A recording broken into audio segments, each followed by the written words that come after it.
Hi everyone, and a very warm welcome to all of you to this episode of Mahabharat.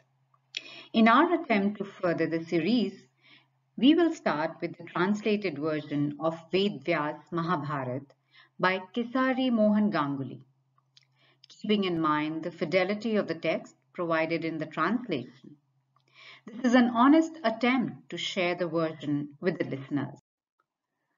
The wisdom of this work, like unto an instrument of applying collyrium, hath opened the eyes of the inquisitive world, blinded by the darkness of ignorance. As the sun dispelleth the darkness, so doth the Bharata, by its discourses on religion, profit, pleasure, and final release, dispel the ignorance of men. As the full moon by its mild light expandeth the buds of the water lily, so this Purana, by exposing the light of the Shruti, had expanded the human intellect. By the lamp of history, which destroyeth the darkness of ignorance, the whole mansion of nature is properly and completely illuminated. This work is a tree, of which the chapter of contents is the seed. The divisions, called Poluma and Astika, are the roots. The parts, called Sambhava, is the trunk. The books, called Sabha and Aranya, are the roosting perches. The book, called Arani, is the knitting knots. The book, called Virata and Udyoga, the pith. The book named Bhishma, the main branch. The book called Drona, the leaves. The book called Karan, the fair flowers. The book named Shalya, their sweet smell.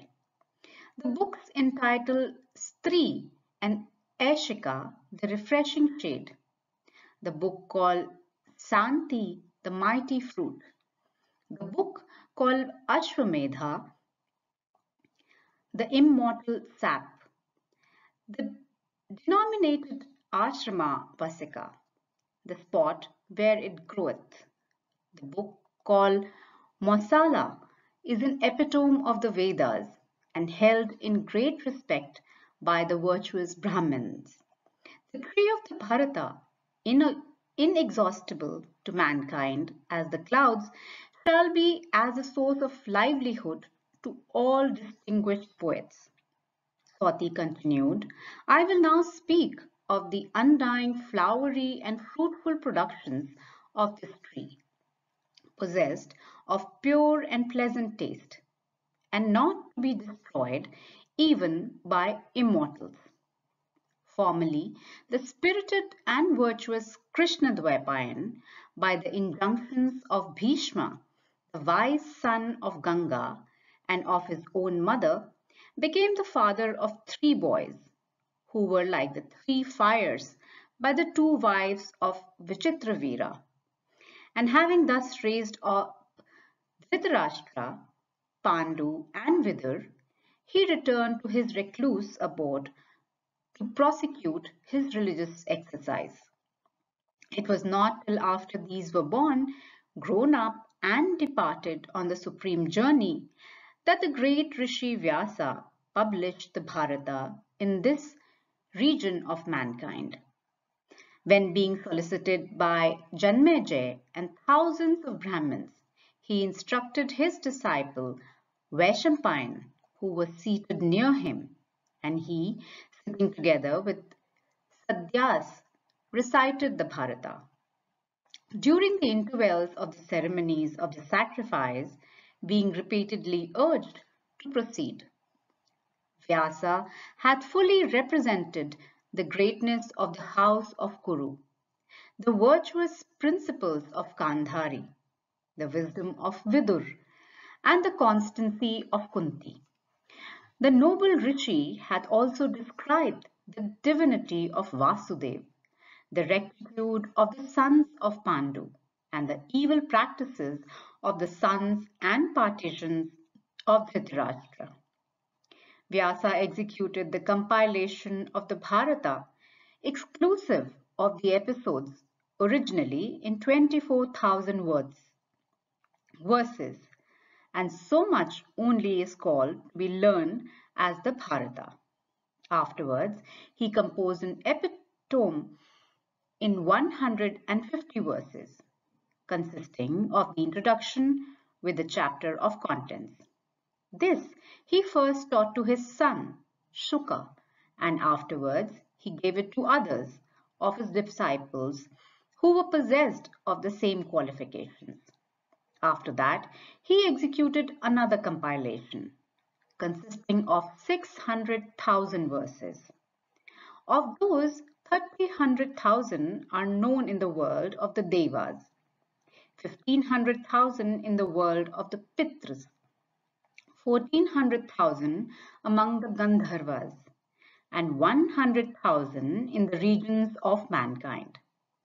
Narad recited them to the Devas, Devala to the Pitras, and Sukha published them to Gandharvas, Yakshas, and Rakshasas.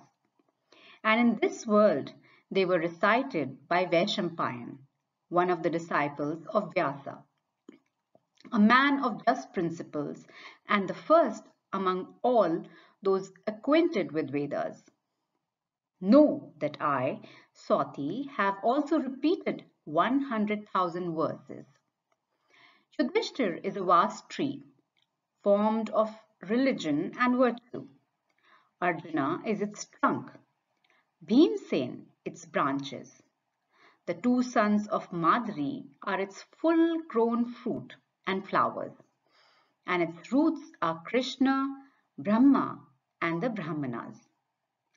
Pandu, after having subdued many countries by his wisdom and prowess, took up his abode with the Munis in a certain forest as a sportsman, where he brought himself a very severe misfortune of having killed a stag coupling with its mate, which served as a warning for the conduct of the princes of his house as long as they lived. Their mother, in order that the ordinances of the law might be fulfilled, admitted as substitutes to their embraces the gods Dharma, Vayu, Sakra, and the divinities the two Ashwins. And when their offsprings grew up, under the care of their two mothers, in the society of ascetics, in the midst of sacred groves and holy recluse abodes of religious men, they were conducted by rishis into the presence of Dhritarashtra and his sons, following as students in the habit of brahmacharis, having their hair tied in knots on their heads. These our pupils, said they, are as your sons, your brothers, and your friends. They are Pandavas. Saying this, the Munis disappeared. When the Kauravas saw them introduced as the sons of Pandu, the distinguished class of citizens shouted exceedingly for joy. Some, however, said they were not the sons of Pandu. Others said they were, while a few asked how they should be his offspring, seeing he had been so long dead. Still, on all sides, voices were heard crying, "They are, on all accounts, welcome." Through divine providence, we behold the family of Pandu. Let their welcome be proclaimed. As these acclamations ceased, the plaudits of invisible spirits, causing every point of the heavens to resound, were tremendous. There were showers of sweet-scented flowers, and the sound of shells and kettle drums. Such were the wonders that happened on the arrival of the young princess. The joyful noise of all the citizens in expression of their satisfaction on the occasion was so great that it reached the very heavens in magnifying plaudits. Having studied the whole of the Vedas and sundry, their Shastras, the Pandavas recited there, respected by all and without apprehension from anyone. The principal men were pleased with the purity of Yudhishthir, the courage of Arjun, the submissive attention of Kunti to her superiors, and the humility of the twins Nakul and Sahadev. And all the people rejoiced in their heroic virtues. After a while, Arjun obtained the virgin Krishna at the Swamvar, in the midst of a concourse of rajas, by performing a very difficult feat of archery. And from this time, he became very much respected in the world among all bowmen, and the fields of battle also. Like the sun, he was hard to behold by foemen. And having vanquished all the neighboring princes and every considerable tribe, he accomplished all that was necessary for the Raja, his eldest brother, to perform the great sacrifice called the Rajsuya. Yudhishthir, after having, through the wise counsel of Vasudev and by the valor of Bhimsen and Arjun, slain Jarasan, the king of Magad, and the proud Chaitya, acquired the right to perform the grand sacrifice of Rajsuya, abounding in provisions and offering and fraught with transcendent merits. And Duryodhan came to this sacrifice. And when he beheld the vast wealth of the Pandavas scattered all around, the offerings, the precious stones, gold and jewels, the wealth in cows, elephants, and horses, the curious textures, garments, and mantles, the precious shawls and furs and carpets, made of the skin of the ranku, he was filled with envy and became exceedingly displeased. And when he beheld the hall of assembly, elegantly constructed by Maya, the Asura architect, after the fashion of a celestial court, he was inflamed with rage. And having started in confusion at certain architectural deceptions within this building, he was derided by Bhimsena in the presence of Vasudev like one of the mean descent. And it was represented to Dhritarashtra that his son, while partaking of various objects of enjoyment and diverse precious things, was becoming meager, wan, and pale. And Dhritarashtra, after some time after, out of affection for his son, gave his consent to his playing with the Pandavas at dice. And Vasudev, coming to know of this, became exceedingly wroth. And being dissatisfied, he did nothing to prevent the disputes, but overtook the gaming and sundry other horrid, unjustifiable transactions arising therefrom. And in spite of Vidur, Bhishma, Drona, and Kripa, the son of Saradwan, he made the Kshatriyas kill each other in the terrific war that ensued. And Dhritarashtra, hearing the ill news of the success of the Pandavas, and recollecting the resolutions of Duryodhan, Karan, and Shakuni, pondered for a while, and addressed Sanjaya the following speech. Attend, O Sanjay, to all I am about to say, and it will not become thee to treat me with contempt. Thou art well versed in the Shastras, intelligent and endowed with wisdom. My inclination was never to war, nor did I delight in the destruction of my race. I made no distinction between my children and the children of Pandu. My own sons were prone to wistfulness and despised me because I am old. Blind as I am because of my miserable plight, and through parental affection, I bore it all. I was foolish, alter the thoughtlessness, Duryodhan, ever growing in folly. Having been a spectator of the riches of the mighty son of Pandu, my son was derided of his awkwardness while ascending the hall. Unable to bear it all and unable himself to overcome the sons of Pandu in the field, and through a soldier, unwilling yet to obtain good fortune by his own exertion, with the help of King Gandhar, he concerted an unfair game at dice.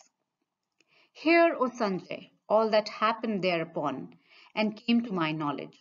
And when thou hast heard all I say, recollecting everything as it fell out, thou shalt then know me for one with a prophetic eye.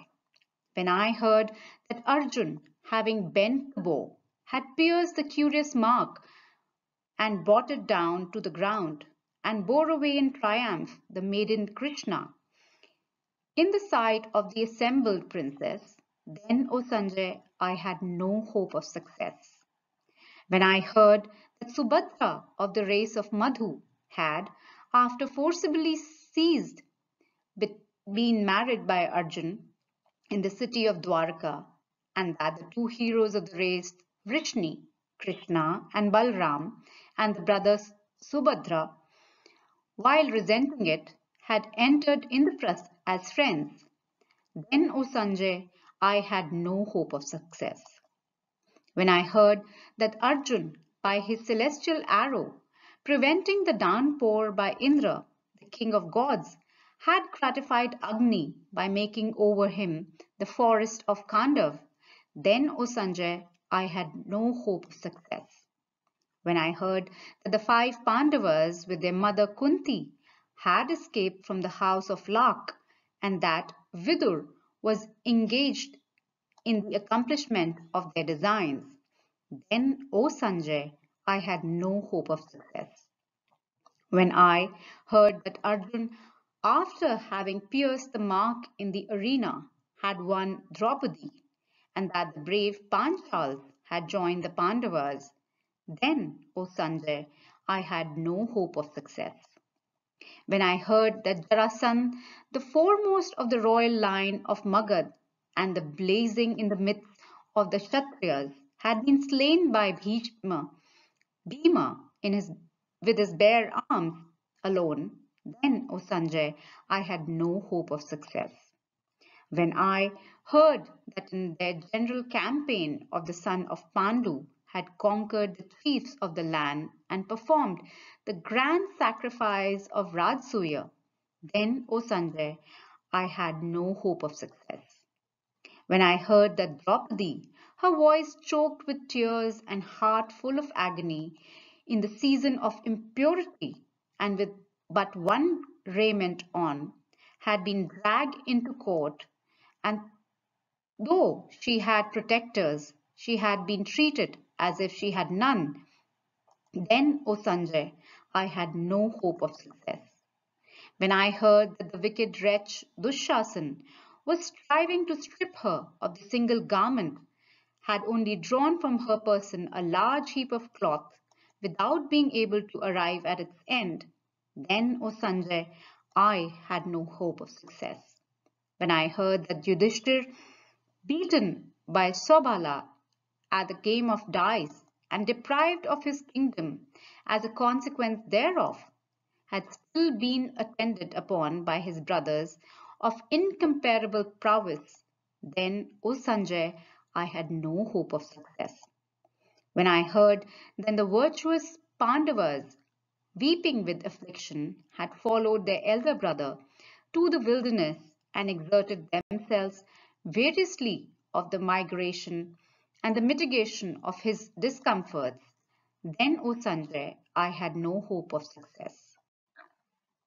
When I heard that Yudhishthir had been followed into the wilderness by Sanataks and noble-minded Brahmanas who lived upon alms, then, O Sanjay, I had no hope of success. When I heard that Arjun, having in combat pleased the god of gods, Triambaka, the three-eyed one, in the disguise of a hunter, obtained the great weapon Pashupata, then, O Sanjay, I had no hope of success.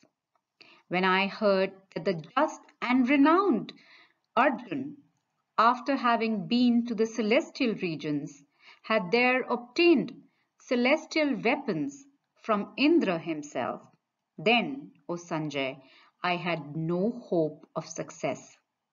When I heard that afterwards Arjun had vanquished the Kalakyas and the Polomas proud with the boon that they had obtained and which had rendered them invulnerable even to the celestials, then, O Sanjay, I had no hope of success. When I heard that Arjun, the chastier of enemies, having gone to the regions of Indra for the destruction of the Asuras, had returned thence successful, then, O Sanjay, I had no hope of success. When I heard that Bhima and the other sons of Pritha or Kunti, accompanied by Vaishravana, had arrived at that country which is inaccessible to man, then, O Sanjay, I had no hope of success. When I heard that my sons, guided by the counsels of Karan, while on their journey of Goshayatra, had been taken prisoners by the Gandharvas and were set free by Arjun, then, O Sanjay, I had no hope of success. When I heard that Dharma, the god of justice, having come under the form of a yaksha, had proposed certain questions to Yudhishthir, then, O Sanjay, I had no hope of success. When I heard that my sons had failed to discover the Pandavas under their disguise while residing with Draupadi in the dominions of Virata, then, O Sanjay, I had no hope of success.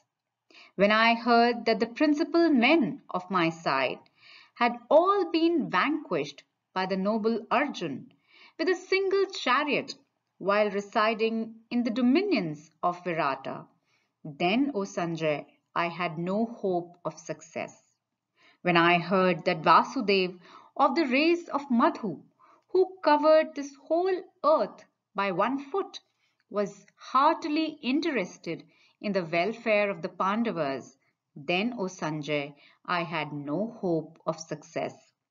When I heard that the king of Matsya had offered his virtuous daughter Uttara to Arjun and that Arjun had accepted her for his son, then, O Sanjay, I had no hope of success. When I heard that Yudhishthir, beaten at dice, deprived of wealth, exiled and separated from his connections, had assembled yet an army of 7 Akshayonis, then, O Sanjay, I had no hope of success. When I heard Narad declare that Krishna and Arjun were Nar and Narayan, and he, Narad, had seen them together in the regions of Brahma, then, O Sanjay, I had no hope of success.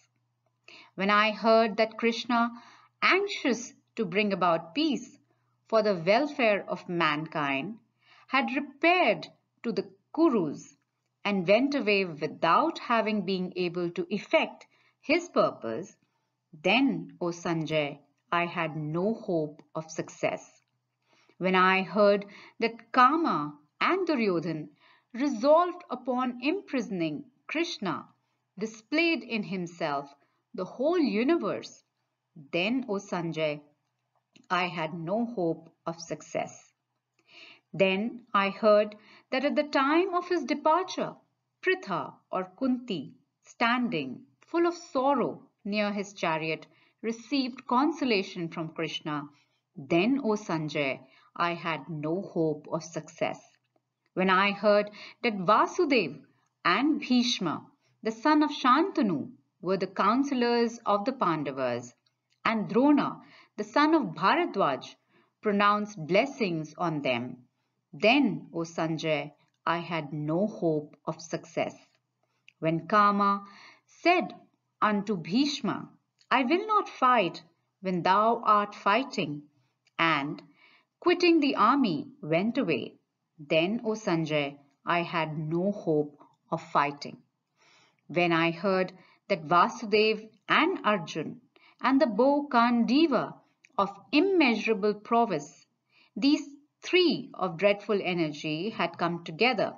Then, O Sanjay, I had no hope of success. When I heard that upon Arjun having been seized with compunction on his chariot and ready to sink, Krishna showed him all the worlds within his body. Then, O Sanjay, I had no hope of success.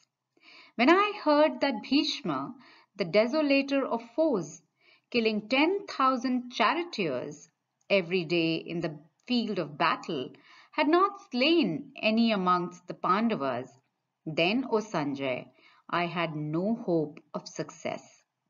When I heard that Bhishma, the righteous son of Ganga, had himself indicated the means of his defeat in the field of battle, and that the same were accomplished by the Pandavas with joyfulness, then, O Sanjay, I had no hope of success.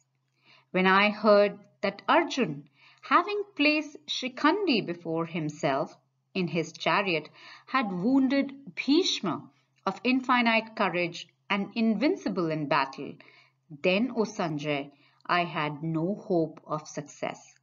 When I heard that the aged hero Bhishma, having reduced the numbers of the race of Somaka to a few, overcome with various wounds, was lying on a bed of arrows, then, O Sanjay, I had no hope of success.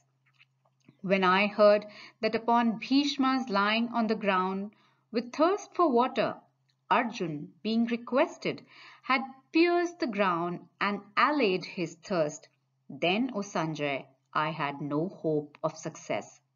When Vayu, together with Indra and Surya, united as allies for the success of the sons of Kunti and the beasts of prey by their inauspicious presence, were putting us in fear, then, O Sanjay, I had no hope for success.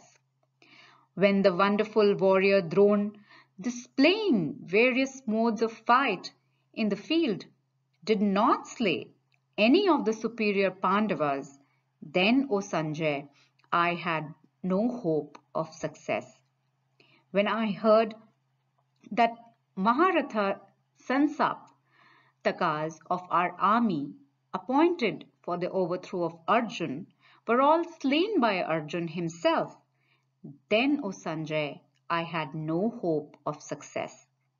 When I heard that our disposition of forces, impenetrable by others and defended by Bharadwaj himself, well armed, had been singly forced and entered by the brave son of Subhadra, then, O Sanjay, I had no hope of success. When I heard that our Maharathas, unable to overcome Arjun, with jubilant faces, after having jointly surrendered and slain the boy Abhimanyu, then, O Sanjay, I had no hope of success. When I heard that the blind Kauravas were shouting for joy after having slain Abhimanyu, and that thereupon Arjun, in anger, made his celebrated speech referring to slain Sendava, then, O Sanjay, I had no hope of success. When I heard that Arjun had vowed the death of Sandava and fulfilled his vow in the presence of his enemies, then, O Sanjay, I had no hope of success. When I heard that upon the horses of Arjun being fatigued, Vasudev, realizing them, made them drink water, and bringing them back and reharnessing them, continued to guide them as before, then, O Sanjay, I had no hope of success. When I heard that while his horses were fatigued, Arjun, staying on his chariot, checked all his assailants, then, O Sanjay, I had no hope of success. When I heard that Yuyudhana of the race of Vrishni, after having thrown into confusion, the army of Drona, rendered unbearable in prowess owing to the presence of elephants, retired to where Krishna and Arjuna were. Then, O Sanjay, I had no hope of success.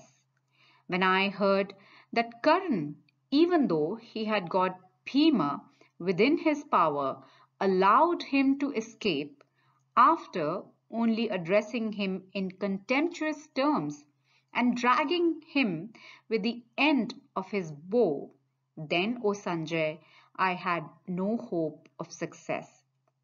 When I heard that Drona, Kritaviram, Kritavarma, Kripa, Karn, the son of Drona, and the valiant king of Mother, Shalya, suffered Sandhava to be slain, then, O Sanjay, I had no hope of success.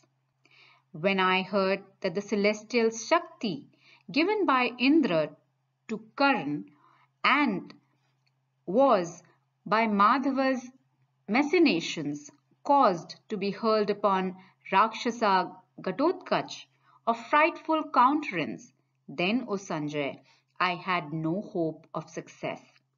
When I heard that in the encounter between Karan and Ghatotkach, that Shakti was hurled against Ghatotkach by Karan, the same which was certainly to have slain Arjun in the battle, then, O Sanjay, I had no hope of success.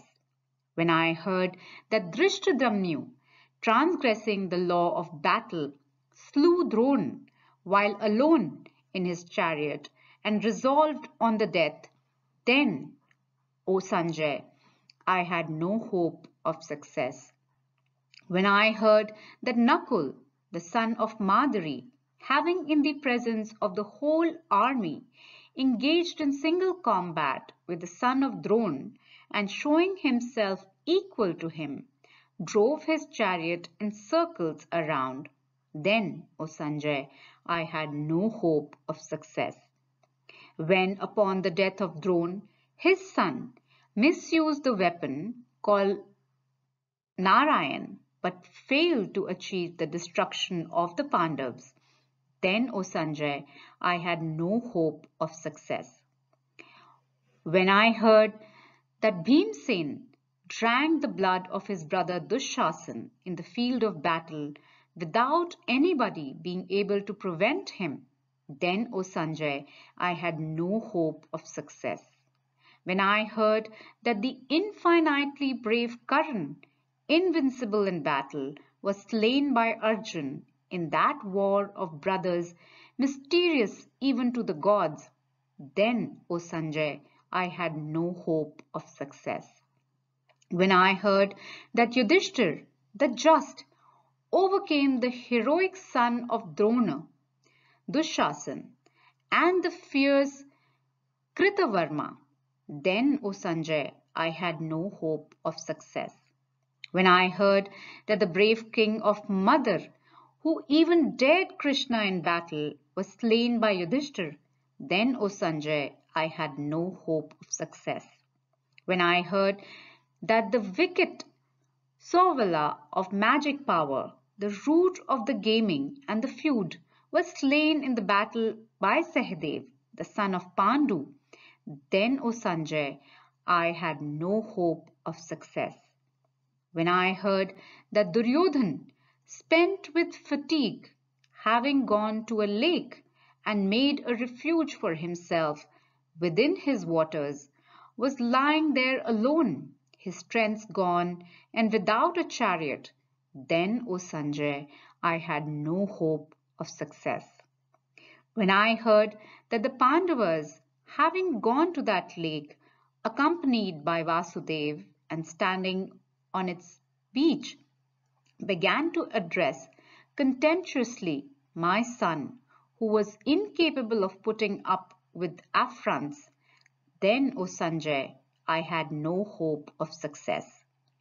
When I heard that while displaying in circles a variety of curious modes of attack and defense in an encounter with clubs, he was unfairly slain according to the counsel of Krishna, then, O Sanjay, I had no hope of success. When I heard the son of Drona and others, by slaying the Panchals and the sons of Draupadi in their sleep, perpetrated a horrible and infamous deed, then, O Sanjay, I had no hope of success. When I heard that Ashwasthama, while being pursued by Bhimsena, has discharged the first of weapons called Aishika, by which the embryo of the womb of Uttara was wounded, then, O Sanjay, I had no hope of success. When I heard that the weapon Brahmashira, discharged by Ashwasthama, was repelled by Arjun with another weapon over which he had pronounced the word Sasti, and that Ashwasthama had to give up the jewel-like accessories on his head, then, O Sanjay, I had no hope of success. When I heard that upon the embryo of the womb of Virata's daughter being wounded by Ashwasthama with a mighty weapon, Dwaipayan and Krishna pronounced curses on him, then, O Sanjay, I had no hope of success. Alas, Gandhari, destitute of children, grandchildren, parents, brothers, and kindred, is to be pitied. Difficult is the task that had been performed by the Pandavas. By them had the kingdom been recovered without a rival. Alas, I have heard that the war hath left only 10 alive, 3 of our side and the Pandavas, 7. In that dreadful conflict, 18 Akshayonis of Kshatriyas have been slain. All around me is utter darkness, and a fit of swoon assaileth me. Consciousness leaves me, O Sutta, and my mind is distracted. Sati said, Dhritarashtra, bewailing his fate in these words, was overcome with extreme anguish, and for a time deprived of senses. But being revived, he addressed Sanjay in the following words. After what hath come to pass, O Sanjay, I wish to put an end to my life without delay. I do not find the least advantage in cherishing it any longer. Sati said, the wise son of Gavalgana, Sanjay, then addressed the distressed lord of earth while thus talking and bewailing, sighing like a serpent, and repeatedly tainting in words of deep import. Thou hast heard, O Raja, of the greatly powerful men, vast exertions spoken of by Vyasa and the wise Narad, men born of great royal families, resplendent with worthy qualities, versed in the science of celestial arms and in the glory emblems of Indra.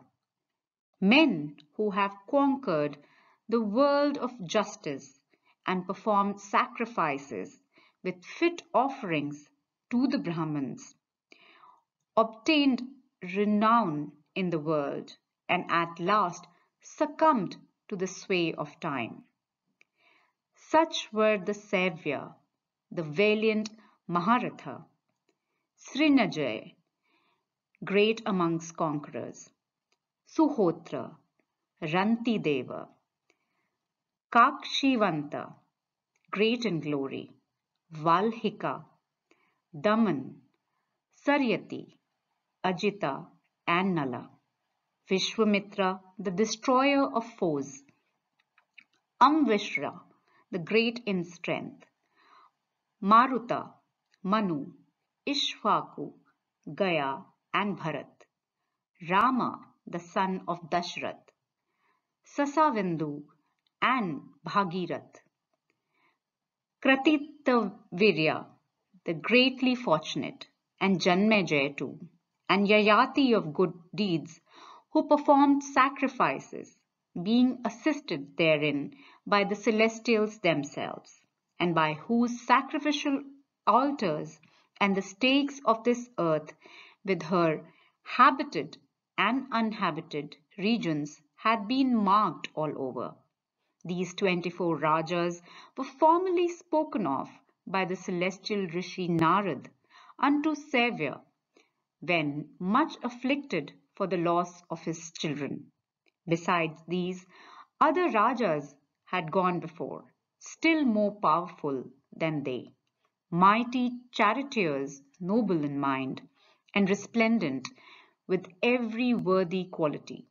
These were Puru, Kuru, Yadu, Sura, and Vishwarava of great glory, Anuha, Yuvanavasvu, Kakustha, Vikrami, and Raghu, Vijayava, Virihotra, Anga, Bhava, Shweta, Vipraguru, Usinara, Satarata, Kanak, Dulidhula, and Dhruma, Dambadhruva, Para, Vera, Sagar, Sanskriti, and Nimi, Ajaya, Parshu, Pundara, Sambhu, and holy Devavridha, Devahula, Suptarika, and Vrihadratha, Mahastha, Vinitama, Sukartu, and Nala, the king of Nishada, Satyavrata, Santabhaya, Sumitra, and the chief Sobhala, Janujagna, Anaranya, Arka, Priyabhreyu, Surivratra, Nirmamedha, Kuru, and Brihadbala, Vrishtraketu, Brihadketu, Driptketu, and Nirmamaya, Abhisheka, Chapala, Dhruta, and Dhruti Sindhu, Mahapurana, Sambhaya, Praha, and Shruti. These, O chief, and other Rajas we have enumerated by hundreds and by thousands, and still others by millions, princes of great power and wisdom, quitting very abundant enjoyments, met death as thy sons have done. Their heavenly deeds, valor, and generosity, their magnanimity, faith, truth, purity, simplicity, and mercy are published to the world in the records of the former times by sacred bards of great learning. Though endued with every noble virtue, these have yielded up their lives. Thy sons were malevolent, inflamed with passion, and avaricious, and of very evil disposition. Thou art versed with the Shastras, O Bharata, and art intelligent and wise. They never sink under misfortunes whose understandings are guided by the Shastras. Thou art acquainted, O Prince, with the lenity and severity of fate. This anxiety, therefore, for the safety of thy children is unbecoming. Moreover, it behoveth thee not to grieve for that which must happen, for who can avert by his wisdom the decrees of fate? No one can leave the way marked out for him by Providence. Existence and non-existence, pleasure and pain, all have time for their root. Time createth all things, and time destroyeth all creatures. It is time that burneth creatures, and it is time that extinguishes the fire. All states, the good and the evil, in the three worlds are caused by time. Time cutteth short all things, and createth them anew. Time alone is awake, when all things are asleep. Indeed, time is incapable of being overcome. Time passeth over all things without being retarded, knowing as thou dost that all things past and future, and all that exist at the present moment, are the offspring of time. It behoveth thee not to throw away thy reason. Sauti said, the son of Gavalgana, having in this manner administered comfort to the royal Dhritarashtra, overwhelmed with grief for his sons, then restored his mind to peace.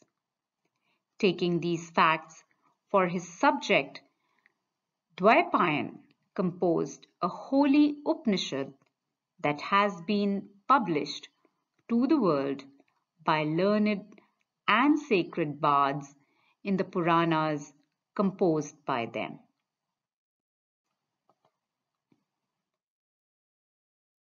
The study of the Bharata is an act of pity. He that readeth even 1 foot with belief hath his sins entirely purged away.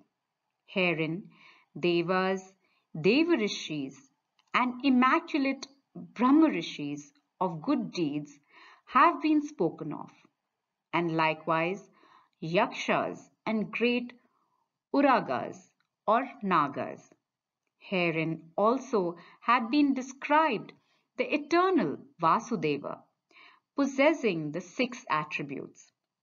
He is the true and just, the pure and holy, the eternal Brahma, the supreme soul, the true constant light, whose divine deeds wise and learned recount, from whom had proceeded the non-existent and existent non-existent universe with principles of generation and progression, and birth, death, and rebirth, that also had been treated, of which is called Adhyatma, the superintending spirit of nature. The partaketh of the attributes of the 5 elements, that also had been described, who is Purusha, being above such epithets as undisplayed, and the like. Also that with the foremost yatis exempt from the common destiny and endued with the power of meditation and tapas, behold, dwelling in their hearts as a reflected image in the mirror.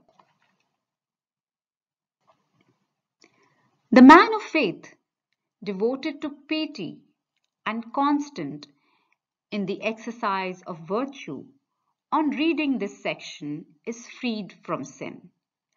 The believer that constantly heareth recited this section of the Bharata, called the introduction, from the beginning, falleth not into difficulties. The man repeating any part of the introduction in the 2 twilights is during such act freed from the sins contracted during the day or the night. This section, the body of the Bharat, is truth and nectar.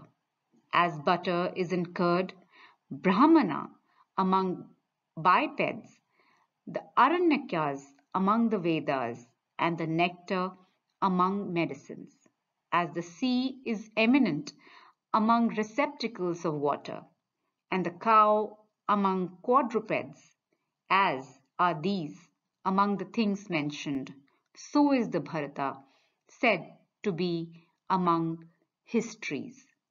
He that causeth it, even a single foot thereof, to be recited to Brahmanas during a Shraddha, his offerings of food and drink to the manes of his ancestors become inexhaustible.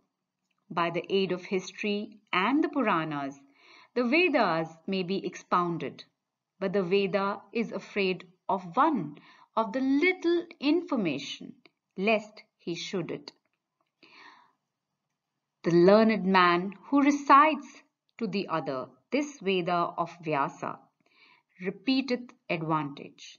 It may without doubt destroy even the sin of killing the embryo and the like. He that readeth this holy chapter of the moon readeth the whole of the Bharata, I ween.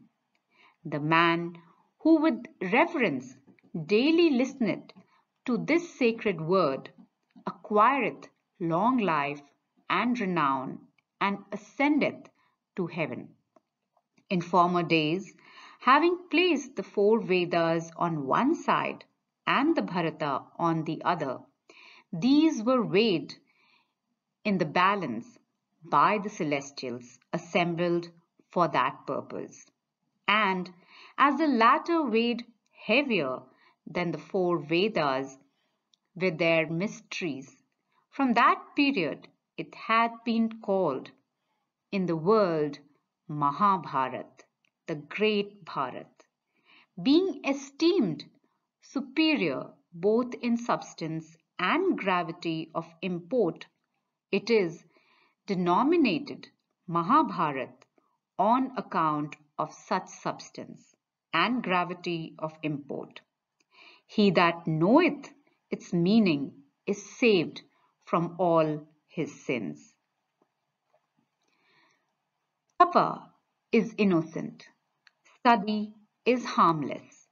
The ordinance of the Vedas prescribed for all the tribes are harmless.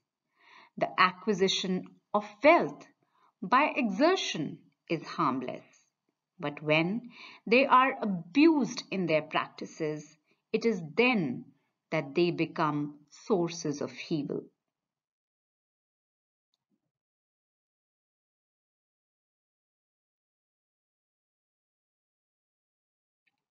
With this, we come to an end to this episode of Mahabharat and its heroes. Don't forget to like and subscribe and comment in the comment section on how you like it. Until next time, this is your host, Madhulika Rachahan, signing off. Stay healthy always. Narayan, Narayan.